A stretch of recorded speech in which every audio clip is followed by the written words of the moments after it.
की जो हमारी वार्ता रहेगी उसमें मैं बात करूंगा कि एक विद्यार्थी का क्या शेड्यूल होना चाहिए, उसका टाइम टेबल क्या होना चाहिए, एक अच्छा टाइम टेबल क्या हो सकता है, क्या करना चाहिए क्या नहीं करना चाहिए। दोनों बातें आप सुनना अच्छे से, और उसके बाद में आप अपने जो टाइम टेबल जिसमें आप चल रहे हो अभी, उसमें कहीं भी आपको लगे कि ये बातें ठीक हैं तो उसको चेंज कर लेना थोड़ा सा। और अगर आपको लगे कि आप ऐसे ही चल रहे हैं, बढ़िया चल रहे हैं, तो कोई दिक्कत नहीं है। देखो, ये मेरे अनुभव के आधार पे मैं बात करूंगा कि देखो, टाइम टेबल के मामले में एक्सपीरियंस बहुत मैटर करता है। हर व्यक्ति अलग अलग होता है, सबकी अलग अलग क्षमताएं होती हैं, सबके अलग अलग टाइम टेबल होते हैं। तो मैं आपके टाइम टेबल छेड़छाड़ नहीं करूंगा, परंतु मैं मेरे अनुभव से बताऊंगा कि क्या करना चाहिए क्या नहीं करना चाहिए, ताकि आप अपने टाइम टेबल को थोड़ा संशोधित कर सकें। कई बार कई बच्चे टाइम टेबल बना भी नहीं पाते। शेड्यूल होना क्या चाहिए, तो आज की जो हमारी वार्ता है बेसिकली उसमें हम बात कर रहे हैं कि एक स्टूडेंट का शेड्यूल क्या हो। ठीक है, छोटा कर दो भले। एक शेड्यूल क्या होना चाहिए, उस पे हम बात करेंगे बिना कोई समय खराब किए हुए। सबसे पहली चीज, शेड्यूल ऐसा हो। अच्छा, शेड्यूल होता क्या है? शेड्यूल का मतलब होता है कि सुबह से शाम तक का आपकी दिनचर्या। शेड्यूल का मतलब होता है कि आप किस परीक्षा को टारगेट लेके किस तरह से प्रिपरेशन कर रहे हो, कौन से विषयों को पढ़ रहे हो, कैसे पढ़ रहे हो, ये पूरी की पूरी जो एक एक व्यवस्था होती है उसको हम शेड्यूल बोलते हैं। जैसे मैं तैयारी करूं मान लो किसी परीक्षा की, और उस परीक्षा को 1 महीना या 8 महीने या 10 महीने शेष हो, तो मैं उस परीक्षा की तैयारी के लिए सुबह से शाम तक कैसे मैनेज करता हूँ खुद को कि लास्ट तक 4-5 बार सिलेबस हो जाए, अच्छा रिवीजन हो जाए, अच्छी प्रैक्टिस हो जाए। बिना शेड्यूल के व्यक्ति अपनी शक्तियों का, अपनी क्षमताओं का भरपूर उपयोग कभी नहीं ले सकता। आपका शेड्यूल होना बहुत ज़्यादा ज़रूरी है।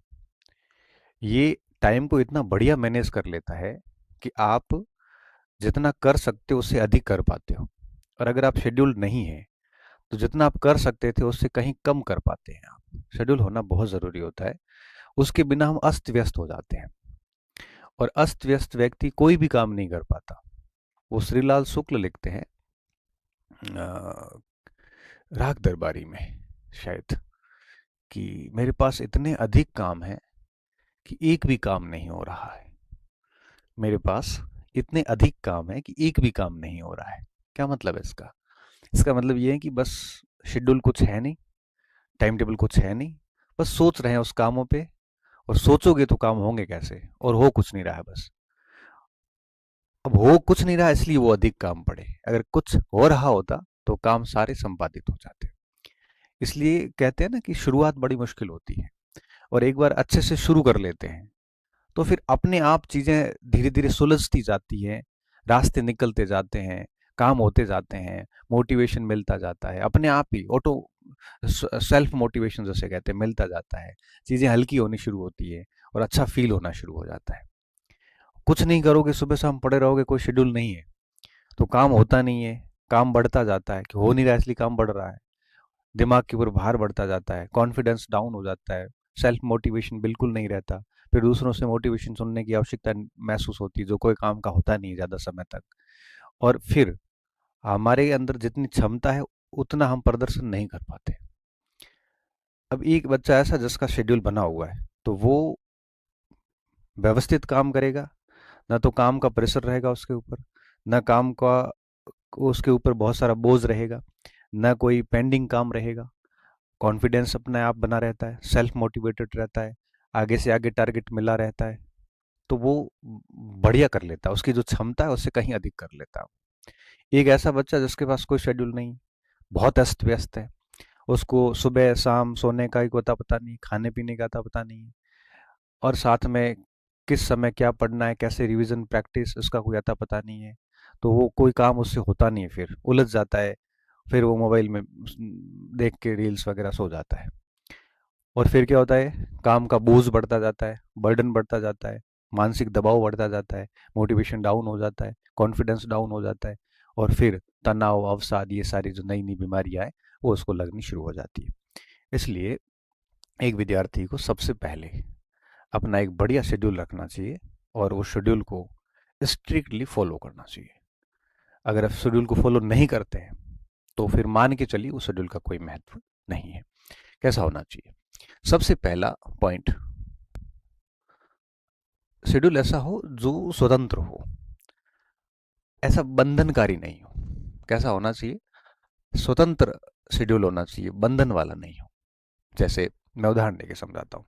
कई बच्चे क्या करते हैं, हाँ, पेज के पीछे की साइड लिख लेते हैं 4 बजे 6 बजे उठना, 7 बजे तक ये करना, 9 बजे तक ये पढ़ना, 9:30 बजे ये करना, 11 बजे ये करना। ऐसा शेड्यूल बंधन कहलाता है। ऐसा टाइम टेबल कभी मत बनाना। क्यों? क्योंकि इस प्रकार के टाइम टेबल से आप चैन की तरफ बंध जाते हैं, फिर इसमें से एक भी कड़ी छूटती है।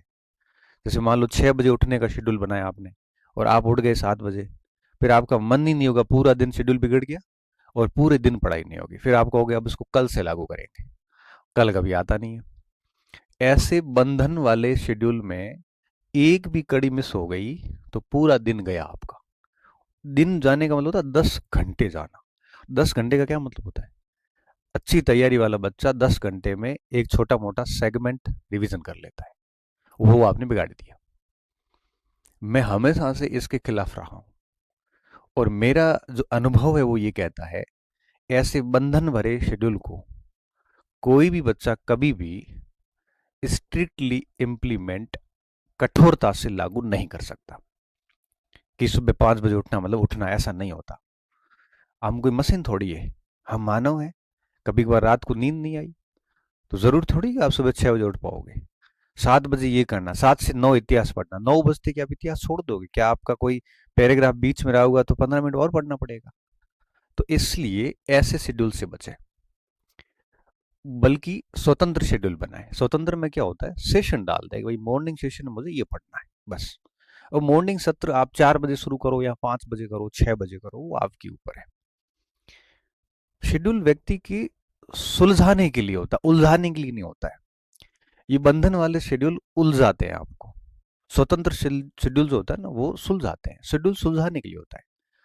तो 3 सेशन डाल दिए कि भाई जैसे मॉर्निंग सेशन हो गया, मिड डे सेशन हो गया और इवनिंग सेशन हो गया।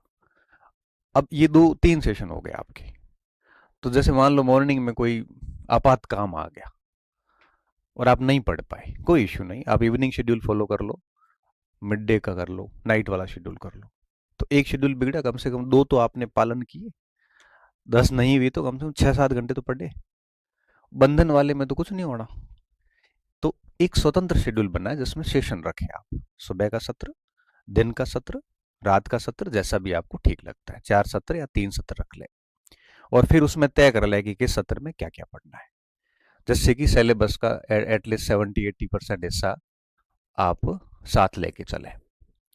तो ऐसा शेड्यूल होगा ना तो थोड़ा अच्छा लगेगा। स्वतंत्र शेड्यूल में और क्या होता है, बंधनकारी में क्या होता है? बंधनकारी में आपने सप्ताह के 7 दिन ऐसे ठूस ठूस के भरा है कि सांस लेने का भी आपको समय नहीं है। और मैं बताऊं, एक व्यक्ति कभी भी सप्ताह के 7 दिन एक ही शेड्यूल में नहीं पढ़ सकता, उसको थोड़ा एंटरटेनमेंट भी चाहिए होता है। तो मैं क्या मानता हूं कि ऐसे शेड्यूल की बजाय आप अपनी हॉबी को भी थोड़ा टाइम दें। जैसे हॉबी क्या, किसी की स्केच बनाना हॉबी होती है, किसी के गीत सुनना होता है, किसी को कोई लिखना होता है। तो जैसे 15-20 मिनट फ्री बैठे थे तो वो काम भी कर सकते हो आप। या फिर किसी को गीत सुनना, आराम से गीत सुन लिए थोड़ी देर, या किसी को कोई मूवी देखने का शौक है तो 7 दिन में एक आधी कोई मोबाइल वगैरह पे जो मूवी देख ली। तो कुल मिला के इससे कोई डिस्टरबेंस नहीं होता है। आप शेड्यूल को 6 दिन 7 दिन बढ़िया फॉलो कर रहे हैं, बीच में अगर आप आधा घंटा घंटा अगर अपनी हॉबी को देते हैं तो प्रोडक्टिविटी बढ़ती है, घटती नहीं है। तो जैसे थोड़ा बहुत हॉबी को टाइम दे दिया, आधा पौना घंटा। स्वतंत्र शेड्यूल में ये होता है, बंधन वाले शेड्यूल में कभी नहीं होता।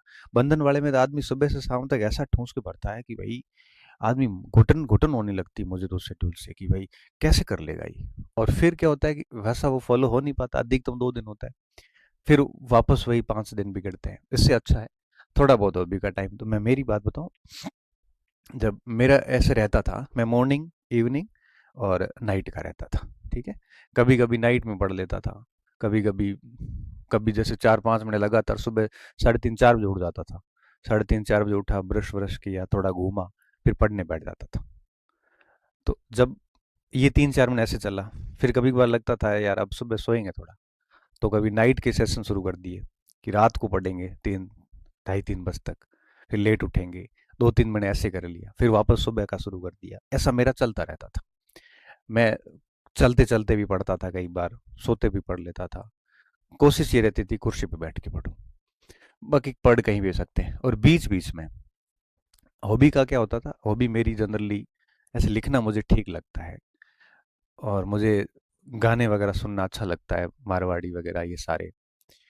तो ऐसा बीच में वो वीडियो गेम खेलना जो पहले आते थे वो, और ये सारी चीज़ें, मोबाइल्स गेम नहीं, वीडियो गेम आते हैं, 10, 20, 50 रुपए के आते थे, सांप वाले न ऐसे आते थे, आजकल तो बंद ही हो गए। तो जैसे ही मैं थक जाता था तो 15, 10, 15 मिनट ये कर लेता था, और फिर आसपास याद आता था यार काफ़ी हो गया, अब थोड़ा पढ़ लेता हूँ। तो थोड़ा बहुत हॉबी को टाइम दो। इसके अलावा एक एक आध घंटा मुझे लगता है कि फिजिकल और मेंटल एक्टिविटी को देना ही चाहिए। मुझे ठीक से पता, मैं जयपुर था, दिल्ली भी था, हर दिन शाम को 6-7 बजे निकल ही जाता था बाहर, थोड़ा यूं ही घूम के 1-2 किलोमीटर घूम के आ जाता था। पास में कोई स्टेडियम वगैरह तो खेल के आ जाओ। क्योंकि ये फिजिकल एक्टिविटी जो होती है ना, वो व्यक्ति को मेंटली बहुत मजबूत करती है। फिजिकली तो करती है, मेंटली भी करती है। थोड़ा घूम के आने से, बाहर के वातावरण से थोड़ा सा रिफ्रेशमेंट होता है, आपकी उत्पादकता बढ़ जाती है। तो मुझे लगता है कि अगर आप दिन भर के अंदर जैसे 24 घंटे हैं, तो 24 घंटे में जैसे आपने 8-10 घंटे बढ़िया रेस्ट कर ली, है ना, जैसे 10 घंटे रेस्ट कर ली बढ़िया, 1-2 घंटे कोई काम कर लिए, तो 12 घंटे गए, पीछे 12 बचे। 12 में मान लो आपने 1-1.5 घंटा इसको दे दिया, फिजिकल एक्टिविटी और हॉबी को दे दिया, तब 10 घंटे भी बढ़िया पढ़ाई हो सकती है, और 10 घंटे भी अच्छी पढ़ाई होती है, क्वालिटी वाली, तो वो 20 घंटों जैसी है। इसलिए अब आपको कई बार, कई बच्चों को हंसी भी आ रही होगी कि सर इतना टाइम कहाँ मिलता है। देखो, टाइम सबके पास समान होता है, आप उलझे हुए इसलिए आपको इन चीज़ों के लिए टाइम नहीं मिलता। अगर आप सुलझे हुए होते तो दिक्कत नहीं है। अपना टाइम कहाँ जाता है, अपना टाइम मोबाइल में चला जाता है, क्योंकि हम, हमारा स्क्रीन टाइम है 5-6 घंटे। चलो जो ऑनलाइन क्लास देखते हैं उनको छोड़ो आप, अगर आपकी ऑनलाइन कोई क्लास नहीं है, फिर भी आपका अगर स्क्रीन टाइम के कई एप्लीकेशन है आपके मोबाइल में, देखना कभी, मुझे लगता है 4 घंटे से सब ऊपर है, 4 से 7 के बीच में, कई कई तो 12-12 घंटे हैं। एक दिन एक बच्चे का कमेंट था कि सर क्लासेस दिन में 10-10 घंटे मोटिवेशन सुनता हूँ, हो गया, मैंने कहा तेरा काम तो पक्का। अब 4 से 7 घंटे अगर आपका स्क्रीन टाइम है, तो अब आप दो सोचो कि 10-12 घंटे काम, भाई सोना करना, छोटे मोटे काम वगैरह करो, ये तो 10-12 घंटे तो ये गए, पीछे 12 घंटे बचे पढ़ने के लिए। 12 में से आपने 5-6 घंटे यहाँ दे दिए, अब पीछे 5-6 बचे पढ़ने के लिए, 5-6 वो वहाँ यूज करें या हॉबी को और इनको टाइम दें, पॉसिबल ही नहीं। तो इसके लिए पॉसिबल ही नहीं। तो इसके लिए एक सेक्रीफाइस करना पड़ेगा, त्याग करना पड़ेगा। वो त्याग सिर्फ और सिर्फ मोबाइल का होगा। अब मोबाइल की स्क्रीन टाइम आप घटा के लेस देन 1 आवर कर दो, 1 घंटे से कम मोबाइल का स्क्रीन टाइम कर दो। हाँ, क्लासेस वगैरह देखते हैं वो अलग इश्यू है, उसका टाइमिंग इस 1 घंटे में काउंट मत करो आप। उस 1 घंटे में आप रील्स देखना चाहते हो तो वो देख लो, 1 घंटे में कोई किसी का स्पीच सुनना चाहते हो तो वो सुन लो, एक आधे घंटे में आपको जो भी कुछ करना है मोबाइल में, 1 घंटे आप कर लो। ये बाउंडेड कर लो, स्ट्रिक्टली कर लो। तो 1 घंटे अगर मोबाइल को आप देते हो, अब देखो दूर तो नहीं हो सकते, सही बात तो बता रहा हूँ, मैं कुछ भी कह लूँ, मोबाइल से आप दूर नहीं जा सकते। और 1 घंटा अगर आप कर लोगे तो कोई दिक्कत वाली बात नहीं है। और इस तरह से सेट करो उसको। तो एक आध घंटा आपने, जैसे सुबह या शाम के समय थोड़ा घूम के आ गए, कम से कम 30 एक मिनट आप घूम के आ गए, और 30 एक मिनट आपने हॉबी को टाइम दिया, 1 घंटा टाइम तो इन दोनों को दो ही दो आप। इससे मेंटली रिफ्रेशमेंट रहता है। व्यक्ति जब पैदल चलता है ना, तो मन से बहुत सारी बातें करता है, और मन से जब बातें करता है तो वो बहुत सारी चीजें चिंतन करता है, तैयारी को लेके भी चिंता करता है, चिंतन भी करता है, भविष्य को सोचता है।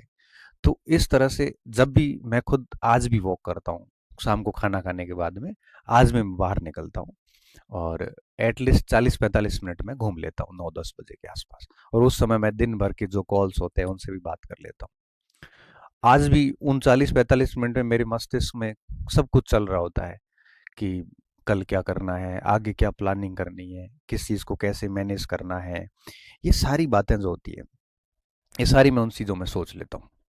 तो क्या अच्छा जब शेड्यूल बन जाता है ना, तो अब जब आप इन सब चीज़ों में अपना टाइम दोगे, मोबाइल को 1 घंटा या उससे कम यूज़ करते हैं, तो क्या है, आपका टाइम अननेसेसरी कामों में जो जा रहा है वो बच जाता है, निरर्थक कामों में। और वो टाइम क्वालिटी टाइम हो जाता है, आप अच्छी जगह उन टाइम को लगाना शुरू कर देते हैं। इससे क्या होता है कि एटलीस्ट यूं कहिए कि आप शेड्यूल में बने रहते हैं, आपका आत्मविश्वास बढ़िया रहता है, आपको हर दिन पता होता है कि कल क्या करना है और आज क्या करना है। फिर आपको ना तो किसी मोटिवेशन की आवश्यकता रहेगी, आपकी नियमितता कंटिन्यू बनी रहेगी। और साथ साथ में अगर आप शेड्यूल को कंटिन्यू फॉलो करते हैं, तो फालतू के लोग भी आपके जीवन से अपने आप दूर चले जाएंगे। क्यों जाएंगे? क्योंकि देखो, आप टाइम मोबाइल से दे नहीं पाओगे, भौतिक रूप से आप टाइम दे नहीं पाओगे। क्यों? क्योंकि 8-10 घंटे तो आपको एटलीस्ट रेस्ट करनी पड़ेगी, और 8-10 घंटे पढ़ाई हो जाती है। 1-2 घंटे आप इसको टाइम दोगे तो फिर टाइम बचेगा नहीं।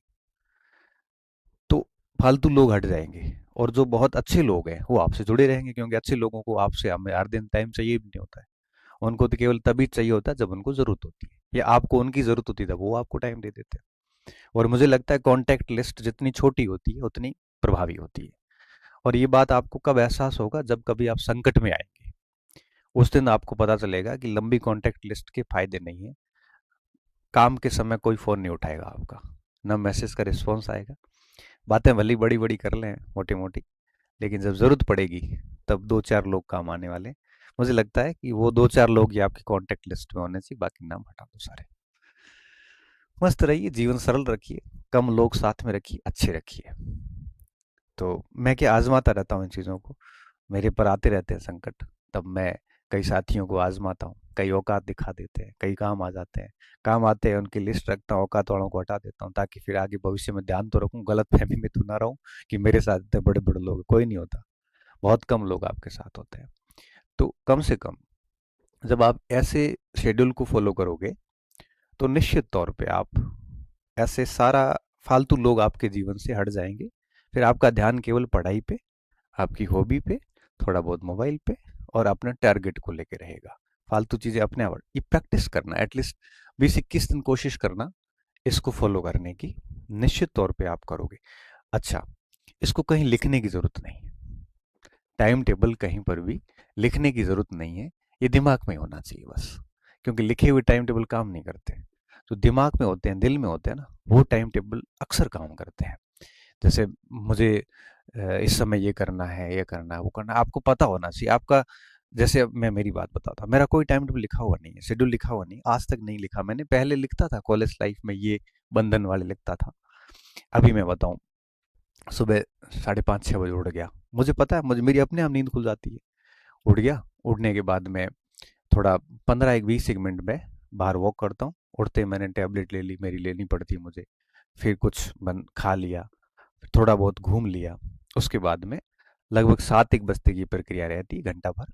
फिर मैं 2 घंटे बढ़िया पढ़ लेता हूँ। 9 बजे पढ़ लिया, 9 बजते मैं उठ के कॉलेज की तैयारी शुरू करता हूँ। नहाया धोया, खाना खाया अच्छे से, खा के, और 9:40 तक मैं घर से निकल जाता। 10 बजते मेरी कॉलेज में क्लास होती है, एग्जैक्ट 10 बजते पहुँच जाता हूँ। 10 से 11 क्लास हुई, फिर क्लासें ली, कॉलेज के सारे काम निपटाए। अब मुझे पता है मुझे किस समय क्या करना है। फिर वापस आगे की दिनचर्या पूरी फिक्स रहती है। कोचिंग चला गया, वहाँ पे कुछ काम जाए जिम्मेदारी वो कर ली। फिर उसके बाद में जैसे फ्री हुआ, घर चला गया, खाना खाया। फिर वही 40-45 मिनट की वॉक, पैर थक गए, शाम को खेलने चले जाओ, आधा घंटा घंटा चले जाता हूँ। आज भी टाइम मिलता है तो हॉस्टल चला जाता हूँ वॉलीबॉल खेलने के लिए। थक गया, सो गया, और बीच में टाइम मिलता है तो मोबाइल देखता हूँ, मैसेज के रिस्पॉन्स कर देता हूँ, ज़रूरी लगते हैं वो। कॉल के रिस्पॉन्स नहीं हो पाते क्योंकि क्लास में फ़ोन उठाता नहीं हूँ, पढ़ते वक्त फ़ोन साइलेंट रहता है। मेरा फ़ोन पिछले तकरीबन मुझे याद है 5 साल से साइलेंट ही पड़ा है, रिंग कभी बजी नहीं होगी। और सेव नंबर है, और ज़रूरी लगता है तो अटेंड कर लेता हूँ, और जब लगता है कि काम का नहीं है तो नहीं करता हूँ। या फिर रात को देखता हूँ उसमें कोई ज़रूरी फ़ोन लगता है तो वापस कर लेता हूँ। तो इस तरह से इसकी स्क्रीन टाइम मेरी 1-2 घंटे की रही होगी मुश्किल से। वे भी इसलिए होती है, कई बार एप्लीकेशंस के रिस्पॉन्स करने पड़ते हैं, खुद मेरे लायक होते हैं तो बाकी टीम करती है। तो कहने का मेरा साफ मतलब है कि मेरा शेड्यूल कहीं लिखा हुआ नहीं है, मेरे दिमाग में है मुझे क्या करना है। ये क्यों है? क्योंकि पिछले तकरीबन 10 एक वर्षों से ये चल रहा है, तो मेरा शेड्यूल फिक्स है। और शेड्यूल फिक्स होने के कारण मैं सुलझा हुआ रहता हूँ। मुझे सब पता है कि मुझे क्या करना है, किस समय क्या करना है। और फालतू लोग वैसे ही संपर्क में रहते नहीं, क्योंकि मैं टाइम नहीं दे पाता। और जिनको टाइम दे पा रहा हूँ वो फालतू नहीं, वो मेरे लिए बड़े अमूल्य लोग हैं। इसलिए कह रहा हूँ कि आप इस टाइप का एक स्वतंत्र शेड्यूल अपनाएं, जिसमें आप फ्री फील करो, अच्छा फील करो। और मेरा एक ऐसा एक छोटा सा रूल्स आप कह सकते हो कि कोई भी व्यक्ति सप्ताह में 7 दिन नहीं पढ़ सकता, महीने में 30 दिन नहीं पढ़ सकता। उसको एटलीस्ट 6+1 एक दिन तो थोड़ा बहुत बाहर भी जाना चाहिए, खेलने कूदने, कुछ भी कर लिया, थोड़ा बहुत पढ़ लिया। जैसे हर दिन पढ़ते उतना ना पढ़ के 3-4 घंटे पढ़ लिया, बाकी थोड़ा रिलैक्स कर लिया, दोस्तों के रूम जाके बात करके आ गए, या कहीं यूं ही कहीं वार्ताएं कर ली, क्योंकि खूब होता है। तो इस चीज़ों में ठीक लगता है कि सप्ताह में एक दिन कर लेते हैं ऐसा कुछ, तो बढ़िया रहता है, कोई दिक्कत वाली बात नहीं है। कई लोगों की दिन में सोने की बड़ी गंदी आदत होती है, 3-3 4-4 घंटे सोते हैं, तो खैर वो उनकी लाइफ है। लेकिन मैंने रात को भी खूब पढ़ाई की है, दिन सुबह भी करी है। मेरा एक्सपीरियंस ये है कि नाइट में जो लेट नाइट जो पढ़ाई की जाती है, वो बहुत कम समय तक याद रहती है, मुश्किल से वो 5-7 दिन तक याद रहता है। अल्प शॉर्ट टाइम मेमोरी रहती है। जैसे इंजीनियरिंग के बच्चे हैं या कॉलेज के बच्चे हैं आजकल, सुबह पेपर है तो लेट नाइट पढ़ के देते हैं, तो वो उतने समय तक याद रहता है। लेकिन अगर आप मॉर्निंग में जल्दी उठते हो 4-1 बजे के आसपास, और 4 से सुबह 9 बजे तक या 10 बजे तक सुबह सुबह 4-5 घंटे निकाल लिए, ये बहुत दीर्घ काल तक याद रहता है। सुबह वाला मामला ज़्यादा सही रहता है। और फिर दिन में अगर आप सुबह उठोगे तो फिर तय बात है 12-1 बजे के आसपास थोड़ी नींद आएगी।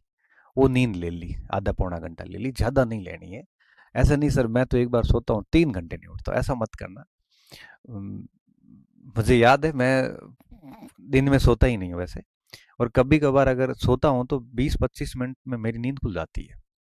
तो नींद आती नहीं, मैं सभी साथियों को पता है, दिन में बहुत कम, कभी कभार कोई बहुत रिलैक्स हूँ तो कोई घंटा भर सो जाऊँ तो पता नहीं, बाकी नहीं सोता।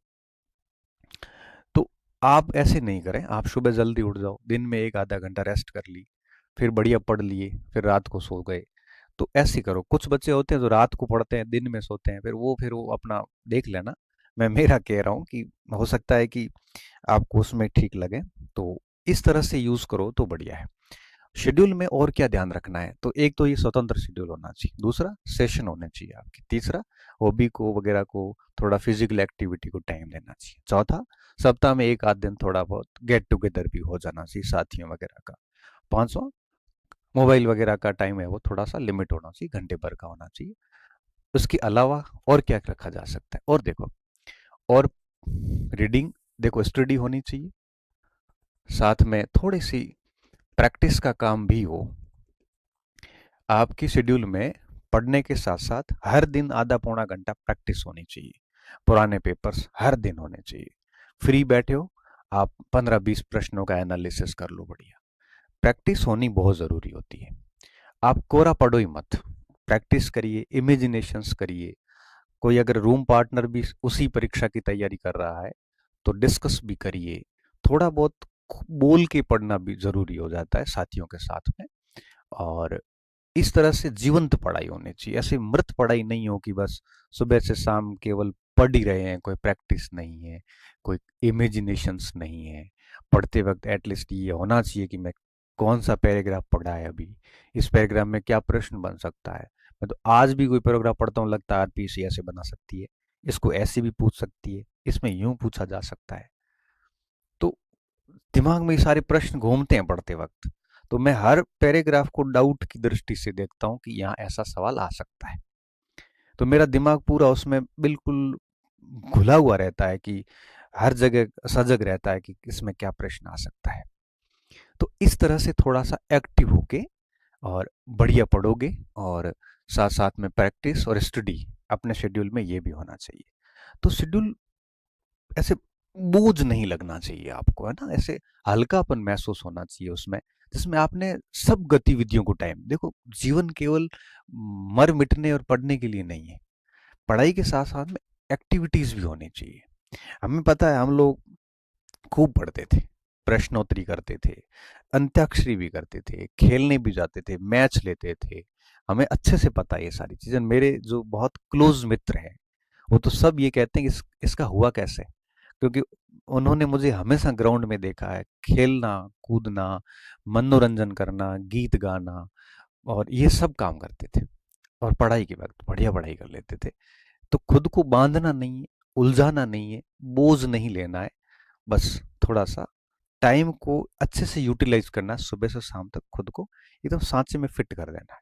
उस सांचे में सभी एक्टिविटीज को टाइम दो आप, बढ़िया रहो अच्छे से, तो निश्चित तौर पे बढ़िया हो जाता है। और अगर आप ऐसे शेड्यूल फॉलो करेंगे, तो आप देखना, आप 10-15 दिन के अंदर अंदर आप में बड़े अच्छे चेंज आएंगे। शेड्यूल का एक टारगेट रखना। इस शेड्यूल का टारगेट ये है कि मैं 2 महीने में सिलेबस पूरा करूंगा, या इसके अनुसार मैं 3 महीने में सिलेबस पूरा करूंगा। तो शेड्यूल का एक टारगेट भी रखना साथ में, ताकि इस टारगेट को, बड़े टारगेट को ध्यान में रखते हुए आप उस शेड्यूल को आराम से पूरा कर सको।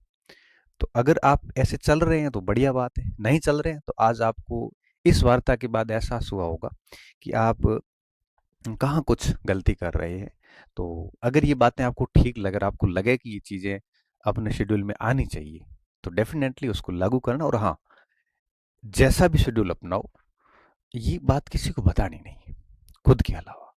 खुद से प्रण लेना है कि मैं ये फॉलो करूंगा। ऐसे लिख के बड़े चिपकाने से, लोगों को कहने से कुछ भी नहीं होगा। मस्तिष्क में रखो, और बस उसके अनुसार बायोलॉजिकल क्लॉक आपका काम करना शुरू कर देगा, और बॉडी फिर उस अनुसार ढल जाती है। फिर शेड्यूल को कोई बीच में अगर तोड़ता है ना, तो उस आदमी पे गुस्सा आ जाता है फिर कि यार समय खराब कर रहा है ये। और वो व्यक्ति वैसे धीरे धीरे जीवन में व्यक्ति दूर करने शुरू कर देता है। ये संकेत है आपकी सफलता के बहुत नजदीक, और है आप सफलता के।